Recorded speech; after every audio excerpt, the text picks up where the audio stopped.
Pi era um jovem sensível e muito inteligente que tinha uma atração toda especial pelos discursos religiosos. Ele se dizia ser um praticante do islamismo, do cristianismo e do hinduísmo. Para ele, essas narrativas religiosas apresentavam uma leitura da condição humana que não entrava em choque, em conflito uma com a outra. Tratava-se apenas de maneiras diferentes de narrar uma mesma realidade. Na sua própria casa, Pi também tinha duas versões da vida oferecida pelos seus pais. O seu pai era ateu e extremamente racional, enquanto que a mãe era uma pessoa mais emotiva e mais sensível aos apelos da religião. O nome de Pi, vem de piscina, e os amigos ficavam perturbando ele, dizendo que seu nome era de Pipi. E o Pi, então, constrói uma outra versão para o seu nome, que o seu nome se transforma, então, na constante matemática. Os pais de Pi eram proprietários de um zoológico na Índia, e nesse zoológico o animal mais fantástico era um tigre de Bengala chamado Richard Parker. Esse tigre de Bengala terá uma importância chave na história de Pi. Há, portanto, alguns diálogos que envolvem Pi e o seu pai, que vale a pena a gente narrar, além de alguns outros detalhes. O pai do Pi havia alertado ele de que esse tigre não tem alma, mas que ele refletia a alma de quem olhava nele. O tigre, então, refletia o olhar daquele que o olhava. O pai de Pi também o alerta de que a lei principal que rege o tigre é a lei da sobrevivência. Isso do fato do tigre refletir a alma e do fato do tigre ser um animal guiado unicamente pela sobrevivência, principalmente pela sobrevivência, isso será bastante importante na história de Pi. O nome Richard Parker, dado ao tigre, foi um erro. Na verdade, o tigre não se chamava Richard Parker. Richard Parker era o nome do sujeito que havia caçado o tigre, portanto, o primeiro dono do tigre, e esse Richard Parker havia vendido o tigre ao zoológico, mas, devido a uma confusão burocrática ali, acabou o nome do tigre sendo o nome do seu ex-dono. Então, o tigre, na verdade, não era aquele que dizia se chamar Richard Parker. Era um nome, então, na verdade, na sua origem, era um nome falso. Mas, envolvendo o nome Richard Parker, há muito mais coisa ainda. Há uma história real que ocorreu no século XVIII na Inglaterra. Houve um motim e um oficial da Marinha inglesa tentou resolver esse imbróglio desse motim. O rei George III não ficou nada satisfeito com a participação desse oficial e mandou matá-lo. O nome desse oficial morto, da Marinha, chamava-se Richard Parker. Um século depois, portanto no século XIX, o escritor americano Edgar Allan Poe, escreve um livro, um romance, chamado A Narrativa de Arthur Gordon Pym. Nesse livro, ele conta a história de 4 náufragos que estão dentro de um barco, morrendo de fome, e um deles propõe, então, como todos estão morrendo de fome, propõe fazer um sorteio macabro, e desse sorteio macabro, aquele que fosse sorteado seria morto para que os outros pudessem comê-lo. O sorteio é feito, e aquele que havia dado a ideia é o azarado, o sorteado, e ele então é morto e comido pelos demais. O nome desse náufrago que foi assassinado e comido chamava-se Richard Parker. Então temos uma história inicial real, no século XVIII, uma história ficcional no século XIX. E a coisa não acaba por aí. No século XIX ainda, na Inglaterra, um navio vai ao naufrágio, tem 4 pessoas dentro de um barco salva-vida, né? O indivíduo fica ali 4 homens, e 3 desses homens são mais velhos, e eles se reúnem e decidem entre eles matar o adolescente, o mais jovem, para comê-lo. E assim eles fazem. O nome do adolescente que é morto e comido pelos demais, Richard Parker. E a história de Pi traz novamente o Richard Parker envolvido novamente com a morte e envolvido com o canibalismo, como vamos ver mais adiante. Então o nome Richard Parker, ele traz então, o Richard Parker do Tigre, traz toda uma biografia circular que alterna realidade e ficção, como ocorre na história de Pi, nas aventuras de Pi, né, na vida de Pi, nas histórias de Pi. Né? Também na história de Pi há essa alternância entre a ficção e a realidade, onde elas se mesclam, né? Elas se entrecruzam. O Richard Parker só aparece dentro do barco, né, no momento em que o Pi tem que enfrentar a hiena, né, que é o cozinheiro selvagem. Né? Então no barco tem a hiena, que é o cozinheiro selvagem, tem a mãe dele, que é o orangotango, e tem o marinheiro budista da perna quebrada, o marinheiro oriental da perna quebrada, que é a zebra, né, que está com a perna quebrada.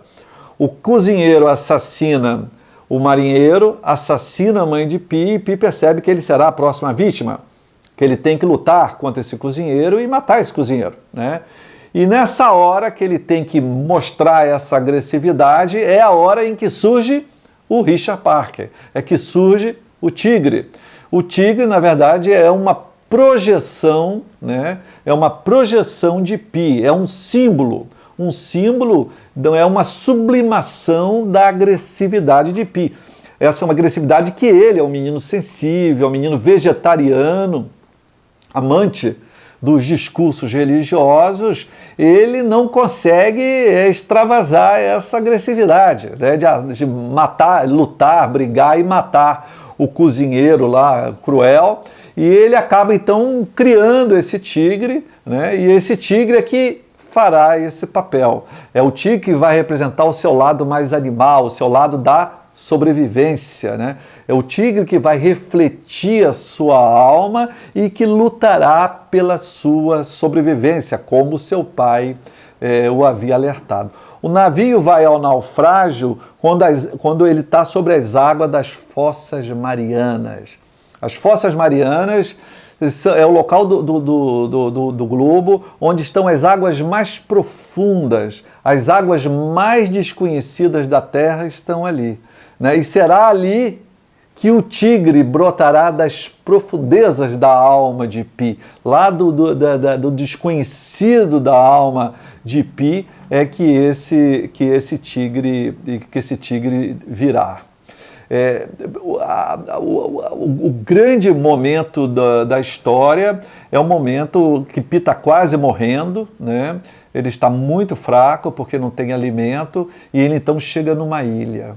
E a ilha tem um formato humano, e ele chega já comendo a ilha, né? Mas ele não pode ficar muito tempo lá, claro, porque a carne já está putrefazendo, a carne de quem? A carne dos cadáveres que estão no barco. Né? Ele acaba tendo que comer a carne, como nós já havíamos sido lembrados pelo nome Richard Parker, pela biografia do nome Richard Parker. Então ele acaba tendo que ingerir os corpos mortos para poder sobreviver, né? E ele assim o faz. Ele come dos corpos mortos e consegue sobreviver. Quando o navio chega no México e Richard Park sai e entra, se embrenha na mata, ele fica esperando que Richard Park olhe para ele, se despedindo dele. Mas Richard Park não se despede, porque o Richard Park não parte. Richard Park permanece com ele apenas retorna à sua floresta de símbolos de onde ele havia saído e vai ficar lá até que um dia, talvez, numa outra situação limítrofe, né, que ele passe, esse tigre seja necessário novamente a surgir, né? Novamente a surgir. Então, o encontro com essa ilha é um encontro terrível, né? A experiência terrível do canibalismo. Então, o menino enfrenta o fato de ter que matar alguém, presencia a morte da mãe, depois é obrigado a comer o corpo morto daquelas pessoas para poder sobreviver. Uma experiência altamente desestruturante, né? Para poder manter a sua unidade, para manter a sua sanidade mental, Pi acaba, né, contando histórias, como dizia lá no manual, né, contar histórias. Ele acaba contando histórias numa forma de se preservar, ele se projeta no tigre, ele projeta os outros sobreviventes em animais como uma forma que ele tem de que se encontra de se manter incólume, ou pelo menos apenas parcialmente afetado por toda aquela terrível situação que ele estava enfrentando. Então nós temos um menino aí, nós temos um adolescente, né, que está fazendo uma travessia da infância à vida adulta, né? Ele está de passagem da infância para a vida adulta, e ele também está de passagem porque ele está indo da Índia para o Canadá, né? E ele acaba, devido a essa viagem, ele acaba saindo da terra firme, né, dos dias ordinários e indo parar até nas bochechas de Deus, como ele fala, né? Então é uma história terrível, né? E é uma história, e há um caráter onírico na história, né? O jogo de cores, né? Há um aspecto fantástico na história que toda hora ele retorna, né? Nas imagens, no jogo de cores, né? Quando você vê a união do céu com o mar e você não delimita mais onde é água e onde é céu, você vê a união do barco onde Pitá com as estrelas e você percebe, né, que há um caráter altamente onírico, né? A linguagem da história de Pi é uma linguagem simbólica, é uma linguagem fantástica, né? Quando ele diz que ele tem duas versões para uma mesma história, né? Quando ele fala para o escritor, né? Eu tenho uma versão fabulística, né, onde eu sobrevivo junto com os outros animais, ou eu tenho uma versão real, onde eu sobrevivo com outros personagens humanos, né? E ele diz, ambas as histórias são verdadeiras. Por que ambas são verdadeiras? Ele então explica. Em ambas as histórias o navio afunda, meus pais morrem e eu sofro. Esse é o discurso religioso, né? Toda a religião tem o seu discurso e é um discurso verdadeiro. É um discurso que fala da realidade de cada um, né? Só que, obviamente, numa linguagem simbólica, né? Pi, ele sobrevive graças à racionalidade do pai, né? O pai passa para ele, né, que o tigre é um assassino, que o tigre mata, né? Que o tigre, a primeira lei do tigre é a sobrevivência, então ele não pode se aproximar do tigre, senão o tigre come ele. O pai pauta toda a infância do Pi pela racionalidade e pelo ateísmo, racional e ateísta. Mas se Pi só tivesse só tivesse a racionalidade, ele não teria sobrevivido a essa terrível experiência que ele passou. Pi precisou transcender a realidade, né? E para isso ele precisou da linguagem religiosa. Pi só sobrevive porque ele consegue transcender a realidade. O sujeito, a primeira coisa quando nós enfrentamos uma realidade adversa, uma realidade cruel, uma realidade sofredora, a primeira coisa que nós vamos tentar fazer é mudar essa realidade. Quando não conseguimos mudar essa realidade, o que nós fazemos? Nós transformamos essa realidade. Nós revestimos essa realidade de uma outra realidade. A realidade continua a mesma, mas nós passamos a encará-la de um outro modo, né? E esse outro modo é a linguagem mística, é a linguagem religiosa, é a linguagem metafórica, é a linguagem simbólica. Pi só sobreviveu porque ele soube harmonizar muito bem essa racionalidade que o pai passou e também essa emotividade, esse simbolismo, essa capacidade de transcender a vida real que a religião havia lhe oferecido. As narrativas religiosas têm esse ouro precioso e vivificante a oferecer aos seus fiéis.